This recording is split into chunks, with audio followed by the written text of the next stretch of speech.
What's going on, guys? Eternal Wind back with another episode of Brutally Honest, and today, based on the community poll, we are going to cover the Ronin. Now, this particular character, let me just go ahead and tell you guys, easily the most versatile character and or class in the entire game. There are so many ways to play each and every character in this game, but the Ronin excels at versatility. The ways that you can go about playing this character are practically endless, both with gear and technique setups, being able to switch on the fly, and just, man, the amount of creative builds that you can have with this character. Easily, I think, one of the most fun characters. I think that most people sleep on the Ronin. I know back in the day when the game first came out, the Ronin still had versatility, the same versatility that it has today. Well, I wouldn't say the same. It still had versatility. I'll put it that way. Uh, no one wanted you to be anything other than a healing Ronin, because at the time people didn't realize all the beneficial ways of going about healing yourself, being self-sufficient. So if they ran into a nightmare survival and they didn't see a single Ronin, everybody would leave. It was unbelievable. Um, do not miss that shit. I'm glad things are the way that they are today. I do not miss that shit at all. For those of you who are OG, oh my god, 25 waves and no Ronin. But the Ronin is more than just a healer. It's more than just a supportive character. This thing can do it all, and then some. So obviously the Ronin excels at healing. It's the only character in the game that has a multi-heal ultimate. But he's also got a healing class ability in more than one way. You know, depending on whether or not you end up slapping a spirit animal on there with healing spirit, you can also heal through that way too, which is actually my preferred method to go about healing on this character. But you've also got multiple ways to weaken groups of enemies, and the Ronin excels at ghost weapon damage. The amount of ghost weapon damage that you can do on this character is absolutely disgusting. If you have a maxed ghost weapon damage build, which I actually do have on the channel, you can go into full beast mode with this character and just rinse and repeat spirit kunai for days. It's unbelievable. But we'll go ahead and cover some of the gear. So, obviously, with it being the Ronin, again, I think this character excels more with the Stone Striker or the Heavenly Strike ability in general, more so than any other character, just based on his ultimate as opposed to all the other classes. In that you can still use it to revive when you have max resolve, but in between those revives, you can still dish out devastating damage with Heavenly Strike with this character. Definitely the character I prefer most with the Stone Striker, even though the Samurai can actually get more damage with Deep Strikes. I think it excels more on the Ronin, just based on, again, his type of ultimate. And then, obviously, this character, its class-specific item is going to be the Bomb Pack, and its legendary form is going to be the Forbidden Medicine. So, you guys ask me all the time. Throw a Bomb Pack on, play as the Ronin. You will eventually get Forbidden Medicine. I don't know if rank has anything to do with it. A lot of people seem to only get items like this once they've reached like rank 50 plus. I don't know if that's true or not. But if you want the Forbidden Medicine, throw in a Bomb Pack on the Ronin and just play the Ronin to death until you get it to drop. I think that this is probably the best class-specific legendary. Forbidden Medicine is just absolutely amazing. You can use it on 3 of the 4 characters. It's just superb. Even after all of its nerfs, it's still phenomenal and easily still one of the best legendaries in the game. And the Bomb Pack is still one of the best ranged weapons in the game. Outside of the Hunter, it's the best ranged weapon in the game. But as for the charm, the Ronin charm is ass. It's a defense charm. You can't get ghost weapon damage on it, which I think is, personally, I think it's fucking stupid, but I get it. The reason why I say that is because this character is an absolute monster, with 3 perfect stacks of ghost weapon damage for 60%, and then you get 50% from the technique tree, so that's 110%. And then you throw Oni damage on there, and then it's 130%, or you put stagger damage on there, and once you stagger people, you get an additional 20%. It gets ridiculous, especially when you have Spirit Kunai on. Good lord. The way that the Spirit Kunai synergizes with the Ronin is so disgusting. This is honestly best on any character, truthfully.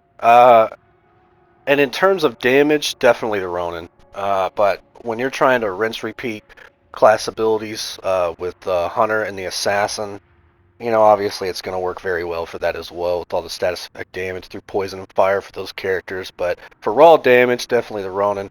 I can't say enough positive things about this character. This character is not just a supportive ally.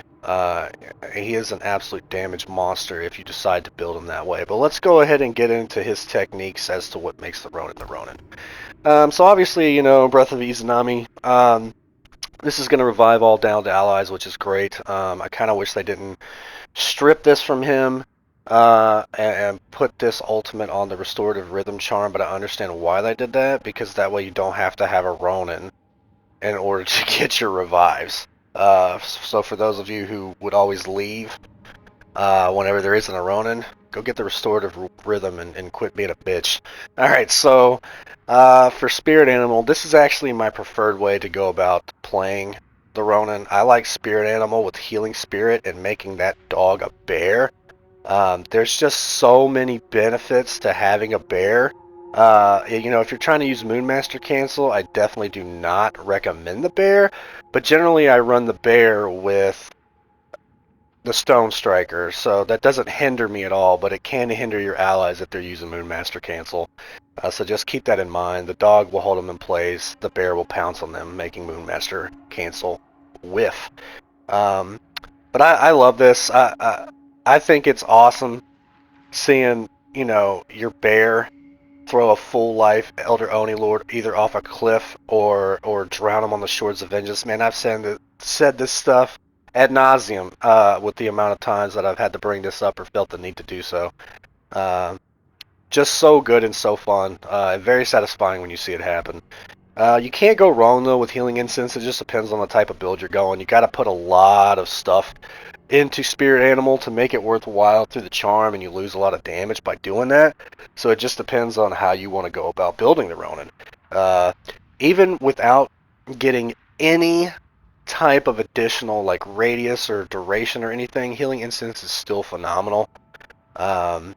Very, very nice, supportive class ability. One of the best in the game outside of like Refreshing Banish, I think, just because generally that can proc twice and burst heal very quickly. But with that being said, oh boy, Flaming Roar. When you have stuff like the Explosive Arrow for the Hunter that can proc twice if you have the Skipping Stone Bow, and then you look at Flaming Roar, dude, what were they doing with this? This, as you can see, can't even kill scrubby Mongols outright. You have to really, really build around Flaming Roar to make it decent. But it can be decent. There are ways to go about making this not complete shit, but it will never be good. Just know that. But when you combine this with a full-on Fire Ronin, and that is yet another way to go about playing the Ronin, which is actually very strong and very slept on. I love seeing Fire Ronins that are built properly whenever I do decide to play Nightmare Survival. This is, like I said, never going to be good, but it will complement that playstyle. When you combine it with the Fire Ultimate for the Ronin, and you stack it, it can do some pretty nice damage, but only when combined with that. It's a very lackluster class ability and easily the worst in the game in terms of damage. And I don't know what they were doing with this, but it is weak as fuck. Now, perk 1. Depending on how you go about playing the Ronin, you're pretty much always going to have this on. A 50% increase to all ghost weapon damage is just too good to pass up on most builds. Again, it depends on what you're going for, but man, this thing is just ridiculously powerful. With a maxed out ghost weapon damage Ronin, the amount of damage that you can do with Spirit Kunai to be able to rinse and repeat is disgusting. I have a short on here actually for that particular build to where you can just clear waves and waves of enemies with just the Spirit Kunai. It's ridiculous. Weakening Burst is actually a very fun alternative to enhanced ghost weapons. Now, I mean, obviously if you pick this up, you're going to lose 50% damage, but when you weaken all enemies, you're only losing 25% damage. Now, this is a very supportive type of perk, but, you know, it also helps you as well, so it's not just helping your team. But when you can combine, like, the weakening burst radius with this, you can easily, you know, weaken an entire group of enemies. And if maybe a hunter is there with you and ults, whoo-wee, the amount of damage increase that you can get on this for all those enemies that are hit with that skipping stone bow ultimate. I typically do not run weakening burst, but I do have builds that do incorporate it, and it does work quite well. You just have to build around it. You will end up losing some damage, but you'll gain it in other ways. So it's kind of like a, you know, which one do you want more? Do you want more all-around damage, or do you want more ghost weapon damage? Either way, depending on the build, I don't think this is a terrible pickup, but enhanced ghost weapons is definitely better. But again, it depends on your build. Ronin Unleashed. Again, I don't like these perks. I think they're wasted, especially for this, for the Ronin, with not having too many like supremely high damaging class abilities. Uh, I used to run this with ability cooldown to help get, you know, multiple spirit pets out at the same time. Um, but it's not needed when you have the Spirit Kunai. It kind of eclipses this, and I find this to be a complete waste when, again, you could run one of these two. And then again, depending on your build, Legendary here, although I kind of wish that they had allowed us to pick up one in Perk 2 for most classes instead. Speaking of Perk 2, um, most characters do not have a good Perk 2. Um, it's really situational, as most things can be, but yeah, Perk 2s just don't seem to shine very much on most characters outside of the Hunter. And I guess the Assassin, but for staggering in position, I run this whenever I do a Heavenly Strike build or a Stone Striker build for the Ronin. It helps those wind kicks do incredible amounts of melee stagger damage. Do not be confused by this. It says increased stagger damage inflicted by 15%. This is not staggered damage. This is melee stagger damage. This is only going to increase the amount of damage dealt to an enemy's stagger gauge. That's it. But when you stack that with melee stagger damage for the Ronin, which you can get 2 or 3 times, generally only stack it twice though. Actually, you might be able to get it 4 times. Anyway, you know, stacking this with 2 stacks for the Ronin, and then you're using, you know, the Typhoon Kick from Wind Stance whenever running a Heavenly Strike build, and this can do wonders for your build. But I still don't think it's very good. Again, very situational. It just depends on what you're trying to run.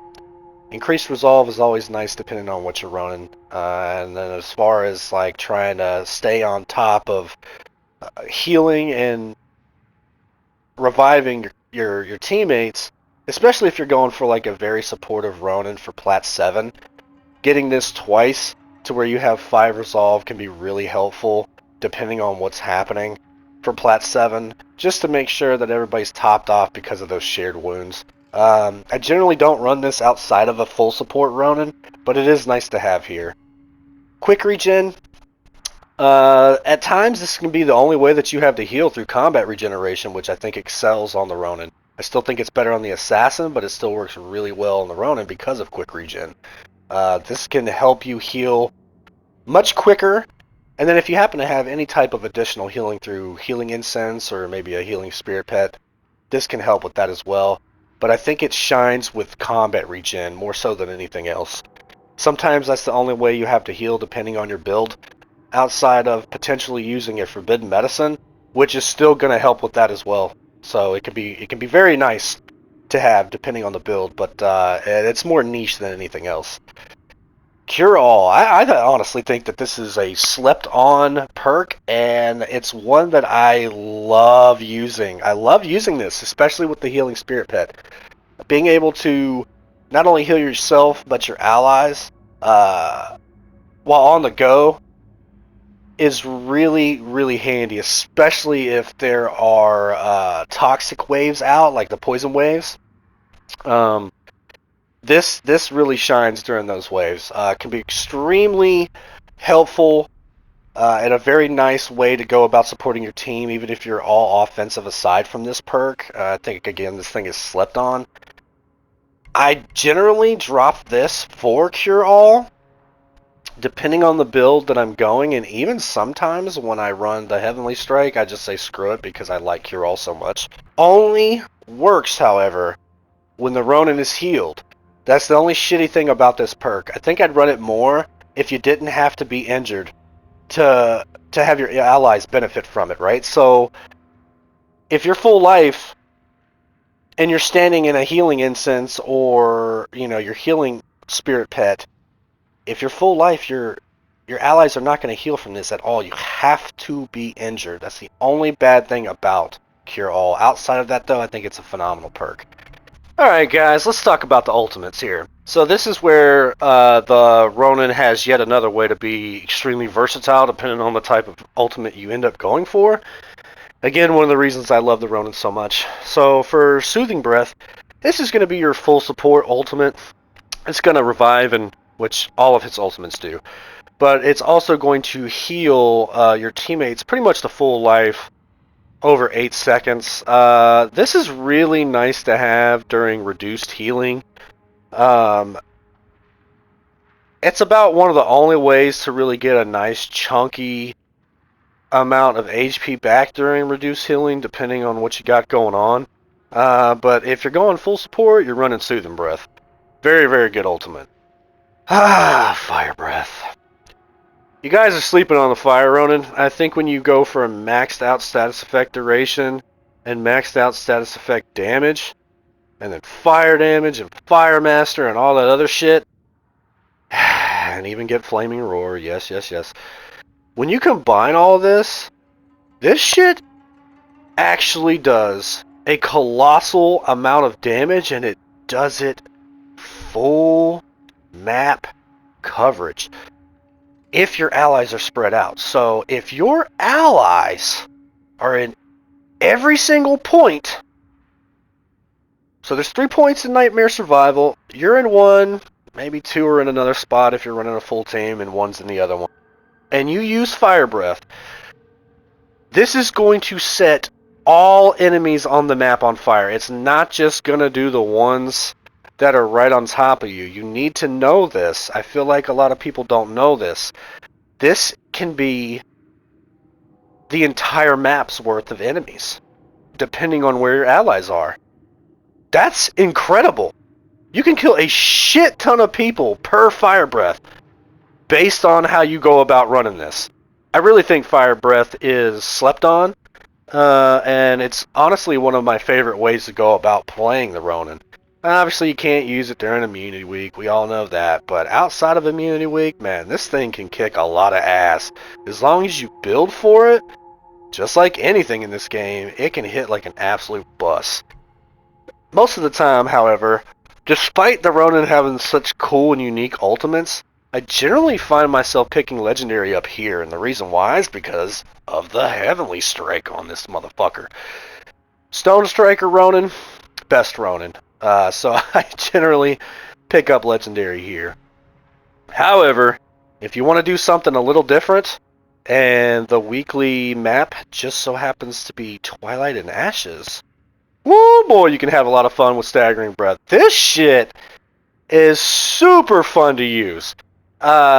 If you have certain maps like Twilight and Ashes, maybe the cliff on Blood and Steel, there are a couple other spots where you can really have some fun with this particular ultimate. It doesn't even matter about the weakening effect or the damaging aspect of it. The fact that you can straight yeet waves off of cliffs and insta-kill them is so damn satisfying and really, really fun to do. I hate that it doesn't add to your kill counter, but outside of that, one of the most fun ways you can go about playing the Ronin, anytime it's Twilight and Ashes, I run the Staggering Breath build. Super, super fun build to use. Just like I said, just being able to yeet almost an entire spawn off of a cliff and insta-kill them. Oh man, it's just so good. And if you happen to use it where it's not going to knock people off and insta-kill them, it's going to weaken them all, which is fantastic. You could use this and then maybe throw your Spirit Kunai or a Black Powder Bomb and just get a juicy chunk of additional damage on top of everything else. Obviously, you don't want to couple this with Weakening Burst because it's overkill, and Weakening Burst is going to strip your resolve once per use to keep you from actually being able to have fun with Staggering Breath. So let's not do that. But I really do like this ultimate. I don't think it's used very frequently, and I understand why, but for specific maps, you can have a lot of fun with this particular ultimate. But alright guys, that's going to cover the techniques. Again, I think the Ronin is the most versatile character or class in the game. Hopefully I've been able to show you why, but easily one of my favorite classes in this game. Again, every class is good, every class is great. I'm not going to rank them. But I do find the Ronin to be one of my favorite, just because of how many different ways you can go about playing him. Also, something to note before we leave is the fact that Caltrops excel on this character because of the amount of ghost weapon damage you can get. If you haven't used Caltrops on the Ronin and you're going for maxed out ghost weapon damage, throw them bitches on because you are going to be extremely surprised, especially if you're using Demon Seeds. Demon Seeds excel on this character. They just do so much damage, guys. Not only are the Caltrops themselves going to do a truckload of damage, but then if you have Fired Up on there and Firemaster, and they get weakened, guys, you can do like 70+% fire damage from Demon Seeds. It's ridiculous. I really recommend Demon Seeds on the Ronin when you go for a full maxed out ghost weapon damage Ronin. And then epic Caltrops for practically every other build. About the only build I don't run Caltrops on is the full support build, just because of the benefits for smoke. So if you're going for support, plus you get more munitions back from a smoke bomb than you do Caltrops. But alright guys, that's going to be it for this episode of Brutally Honest featuring the Ronin. If you enjoyed the video, please be sure to smash that like button and subscribe to stay up to date in all of my content. Again, I appreciate all of those who came out and voted for the Ronin to be featured next on Brutally Honest, which means the Hunter is up next, and the last class to be featured on Brutally Honest. But again, thank you to everyone who came out and voted. I appreciate your participation. I'm basing all of my videos on the community polls, so the more people that subscribe, the more people have a voice. I tend to do so for just about every one of my bigger videos here. So if you'd like to come out and participate, feel free to subscribe and join in on that community poll. But I appreciate you guys coming out, and I'll catch you on the next one. Deuces!